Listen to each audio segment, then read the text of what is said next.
नमस्कार प्रिय साथियों, आज मैं आपसे बात करना चाहता हूँ अतिवाद पर। मित्रों, ये अतिवाद क्या है?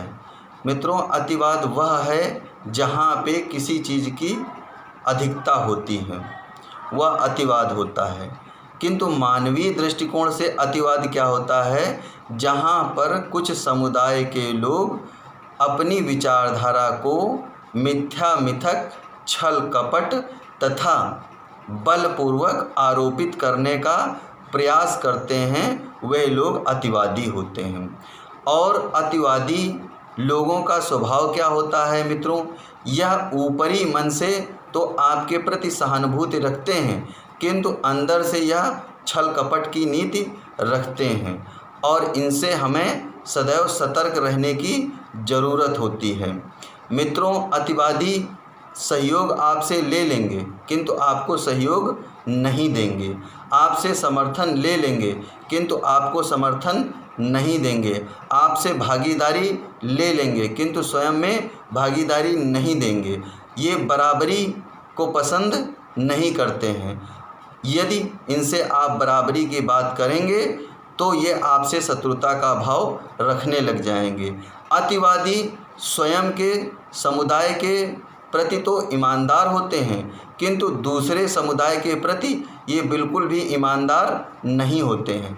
अतिवादी उनका जो स्वयं का समूह है उसमें तो बंधुत्व की भावना वे रखते हैं, किंतु दूसरे के प्रति वह बंधुत्व की भावना नहीं रखते हैं।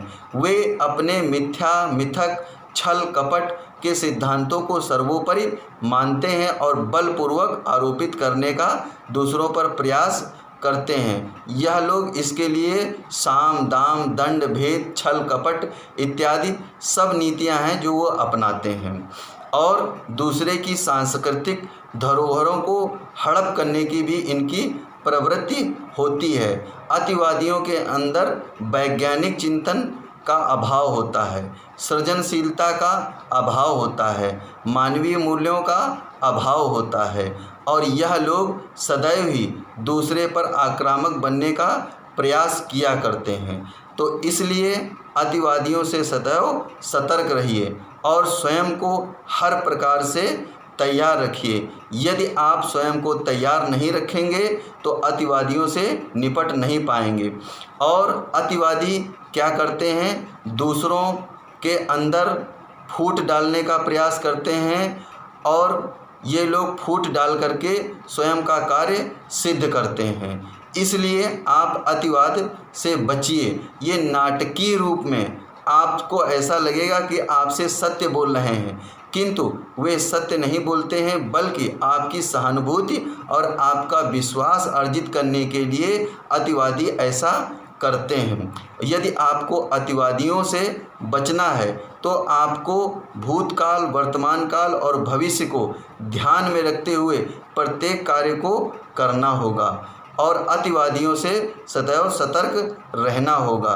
और यदि आप सतर्क नहीं रहते हैं तो आपके साथ विश्वासघात हो जाएगा। इसलिए अपनी धरोहर, संपत्ति इत्यादि को सुरक्षित करने के लिए, अपने मान और सम्मान को अर्जित करने के लिए आप सदैव ही अतिवादियों से सतर्क रहें तथा इनसे डटकर मुकाबला आप करें। आप भी अपनी मानसिक शक्ति, शारीरिक शक्ति व संगठन की शक्ति को बढ़ाइए और अतिवादियों से मुकाबला करिए।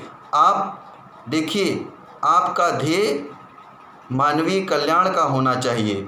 अतिवादियों का ध्येय मानवीय कल्याण का नहीं होता है और जिसका ध्येय मानवीय कल्याण का होता है, विजय उसी की होती है। बस आपको अनवरत रूप से सक्रिय रहने की ज़रूरत है। मित्रों, मैं यही कहना चाहता हूँ। इसी के साथ अपनी वाणी को विराम देता हूँ। आप सभी को बहुत बहुत धन्यवाद व साधुवाद।